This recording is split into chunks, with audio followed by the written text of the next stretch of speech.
People are very eager to get the booster. Where it's harder to get an appointment, excuse me. So starting this week, I'll be deploying hundreds more vaccinators and more sites to help get the booster shots in people's arms. I've ordered FEMA, the Federal Emergency Management Agency, to stand up new pop-up vaccination clinics all across the country where you can get that booster shot.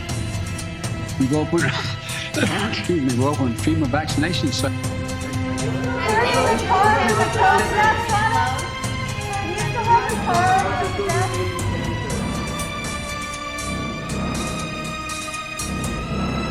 Why didn't they unveil this 2 weeks ago when they did the winter surge? A month ago, 2 months. You see where I'm going here. This issue of having tests available to everybody who wants it has been a promise made, but not a promise.